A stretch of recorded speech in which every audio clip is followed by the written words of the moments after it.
Dear students, welcome to my channel Mahua's math magic.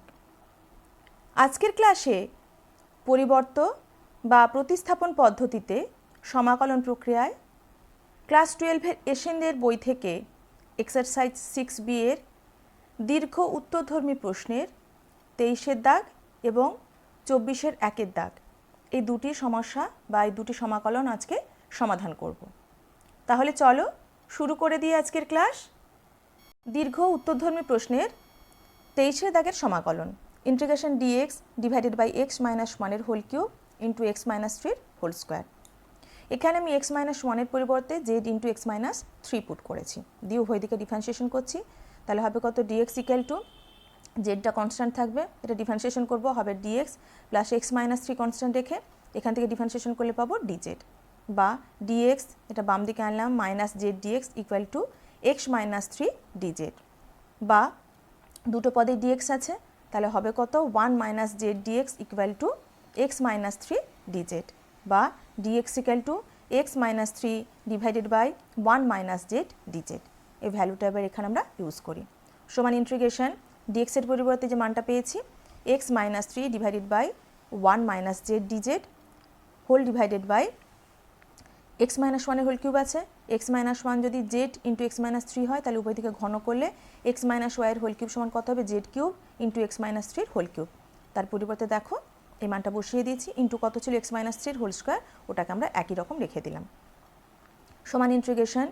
x minus 3 dz divided by 1 minus জেডটা নিচে এলো 1 minus Z into Z cube, আর এখানে x minus 3 whole cube আছে, x minus 3 whole square আছে, তার মানে ঘাত দুটোর কী হয়ে যাবে, যোগ হয়ে যাবে, মানটা হবে x minus 3 whole to the power 5। সমান ইন্টিগ্রেশন ওপরে নিচে অর্থাৎ লব এবং হরে দেখো x মাইনাস 3 আছে উৎপাদক আকারে, তাহলে একটা করে x মাইনাস 3 এলিমিনেট হয়ে যাবে, তাহলে হবে তো কত dz divided by 1 minus Z into Z cube, ওপরে নিচে x মাইনাস 3 যেহেতু এলিমিনেট হয়ে গেছে একটা, তাহলে নিচে থাকবে কত x minus 3 whole to the power 4। এবার আমরা এই যে x আছে ওটাকে আমরা জেডের মাধ্যমে প্রকাশ করার চেষ্টা করব। সেজন্য আমরা দেখো এখান থেকে প্রথমে বসিয়েছিলাম কত x minus 1 equal to Z into x minus 3,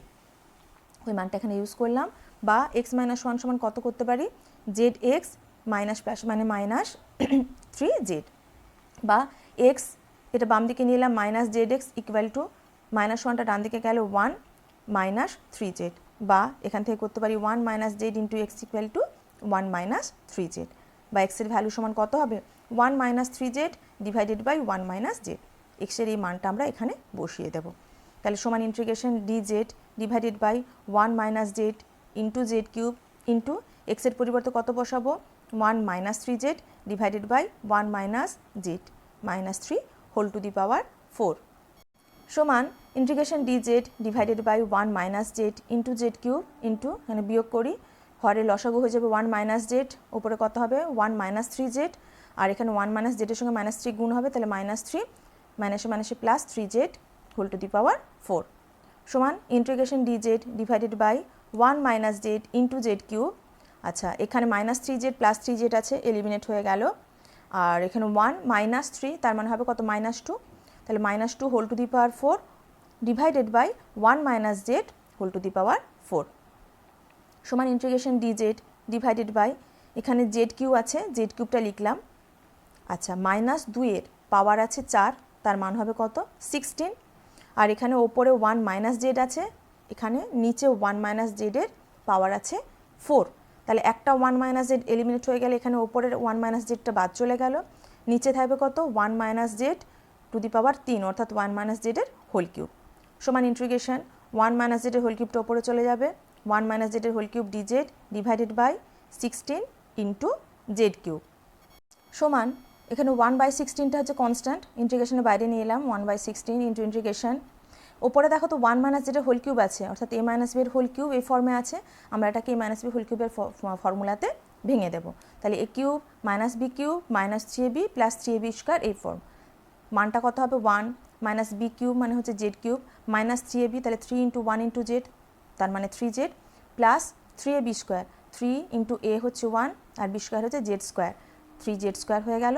whole divided by z cube dz সমান 1/16 into integration 1 by z cube হবে z to the power minus 3 minus minus z cube divided by z cube সমান হচ্ছে 1 minus 3z divided by z cube হবে 3z to the power -2 plus 3z square divided by z cube হয়ে যাবে কত 3/z dz সমান 1/16 into এবার এই 4টে পদ আছে জেডের সাপেক্ষে 4টে পদের আমি সমাকলন করব তাহলে প্রথম অংশ হয়ে যাবে কত z to the power -2 divided by -2 minus z -3 into z to the power -1 divided by -1 plus 3 into 1/z এর ইন্টিগ্রেশন হবে জেডের সাপেক্ষে লগ জেড প্লাস সি যেখানে সি হচ্ছে ইন্টিগ্রাল কনস্ট্যান্ট সমান 1/16 এখানে মাইনাস আছে -12 আর এখানে জেড টু দি পাওয়ার -2 ছিল সেটা হয়ে যাবে কত 1/z স্কোয়ার মাইনাস জেড মাইনাসে মাইনাসে plus 3 z to the power -1 আছে সেটা হয়ে যাবে 3/z plus 3 log z plus c এবার এখানে আমরা কি করব জেডের মানটা এক্সের মাধ্যমে বার করে এখানে বসিয়ে দেব তাহলে আমরা কি জানি x-1 সমান পেয়েছিলাম আমরা বসিয়েছিলাম z ইন্টু x-3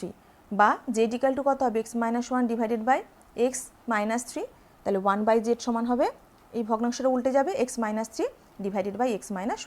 আমরা এই z আর 1/z এখানে ব্যবহার করি তাহলে 1/16 ইন্টু -12 ডিভাইডেড বাই হয়ে যাবে ইন্টু হয়ে যাবে কত 1/z স্কোয়ার তাহলে 1/z হচ্ছে x-3 ডিভাইডেড বাই x-1 তার স্কোয়ার করে দিই হয়ে যাবে x-3 ডিভাইডেড বাই x-1 এর হোল স্কোয়ার মাইনাস জেড জেডের ভ্যালু কত x-1 ডিভাইডেড বাই x-3 বসিয়ে দিলাম প্লাস 3/z তাহলে 3 ইন্টু 1/z তো 1/z এর ভ্যালু হচ্ছে x-3 divided by x-1 plus 3 log z plus 3 log z এর মান x-1 divided by x-3 plus এখানে ইন্টিগ্রাল কনস্ট্যান্ট তাহলে এটা হচ্ছে আমাদের নির্ণয় উত্তর 24 এর দাগের 1 integration dx divided by x into x to the power n plus 1 এখানে x to the power n plus 1 এর পরিবর্তে z বসিয়েছি বা x to the power n সমান কত হবে z-1 এরপর উভয় দিকে ডিফারেন্সিয়েশন করি তাহলে হবে n into x to the power n-1 dx equal two dz বা dx সমান কত হবে 1/n into x to the power n-1 dz মানটা এখানে বসাই সমান ইন্টিগ্রেশন dx এর পরিবর্তে বসিয়ে দিলাম এই মানটা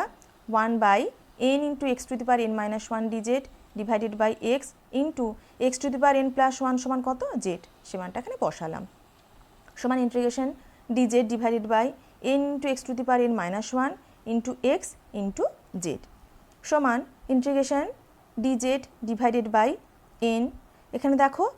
একটা x আছে তার ঘাত হচ্ছে n-1 আর একটা x আছে তার ঘাত হচ্ছে 1 তাহলে গুণ করলে ঘাতের যোগ হবে তাহলে -1 প্লাস 1 এ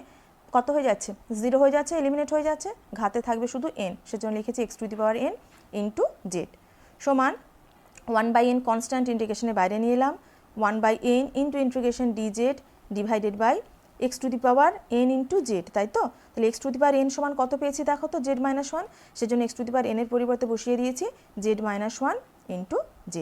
সমান 1/n ইন্টু ইন্টিগ্রেশন এখানে 1 আছে ধ্রুবক আছে এই সহগ আছে 1 এর পরিবর্তে আমি ইউজ করছি z মাইনাস অফ z-1 দেখো এখান থেকে যদি z আর মাইনাস z এলিমিনেট হয়ে যায় মাইনাস মাসে প্লাস 1 থাকে আমরা সেজন্য প্লাস 1টাকে এইভাবে আমাদের হিসেবে সুবিধার জন্য সাজিয়েছি divided by z-1 z dz সমান 1/n ইন্টু এখানে দুটো পদ আছে ইন্টিগ্রেশনের ভেতরে দুটো পদকে তৃতীয় পদ দিয়ে ভাগ করা হয়েছে আমি বিচ্ছিন্ন করে দেবো দুটো পদকে তাহলে হবে integration z dz divided by z-1 into z minus integration z-1 dz divided by z-1 into z সমান 1/n ইন্টু এখানে উপরে নিচে কি হয়ে গেল z এলিমিনেট হলো তাহলে হবে কত integration dz divided by z-1 minus এখানে ইন্টিগ্রেশনের ভেতরে z-1 উপরে নিচে অর্থাৎ লব এবং হর এলিমিনেট হবে তাহলে হবে integration dz divided by z সমান 1/n ইন্টু ইন্টিগ্রেশন করলাম হবে লগ অফ z-1 আর এখানে দ্বিতীয় ইন্টিগ্রেশনটা কত হবে minus log of z plus integral constant c সমান 1/n ইন্টু এখানে দেখো তো log m minus log n এই ফর্মে আছে সেটা সমান কি লিখতে পারি log of m divided by n সেজন্য লিখেছি log of z-1 divided by z plus c সমান 1/n ইন্টু লগ অফ আমরা z এর ভ্যালুটা x এর মাধ্যমে কি করব ট্রান্সফার করব তাহলে আমরা ধরে নিয়েছিলাম x to the power n plus 1 equal to z তাহলে z-1 সমান কত হবে x to the power n হবে সেজন্য z-1 এর পরিবর্তে x to the power n বসিয়েছি ডিভাইডেড বাই z সমান কত x to the power n plus 1 মানটা বসিয়েছি প্লাস c এটা হয়ে যাবে আমাদের নির্ণেয় মান। ডিয়ার স্টুডেন্টস, আজকের ক্লাস এই পর্যন্তই। আমাদের এই চ্যাপ্টারের আর দুটো মাত্র অঙ্ক সমাধান করা বাকি আছে। নেক্সট ক্লাসে আমরা ওই দুটো সমস্যার সমাধান করে ফেলব। তোমরা যদি এর আগের সমস্যাগুলির সমাধান পেতে চাও তাহলে তার সমাধান সংক্রান্ত ভিডিওর লিংক আমার ডেসক্রিপশন বক্সে দেওয়া আছে। সেখান থেকে তোমরা অবশ্যই আগের ভিডিওগুলির পেয়ে যাবে এবং সেখান থেকে তোমাদের সমস্যা সমাধান খুঁজে নিতে পারবে। তোমাদের এছাড়াও যদি গণিত সংক্রান্ত অন্য কোনো সমস্যা থেকে থাকে তাহলে আমাকে কমেন্ট বক্সে জানিও, আমি চেষ্টা করব তোমাদের সাহায্য করে দেবার। সবাই ভালো থেকো, মন দিয়ে অঙ্ক প্র্যাকটিস করো। আজকের মতো তাহলে আসি, ধন্যবাদ।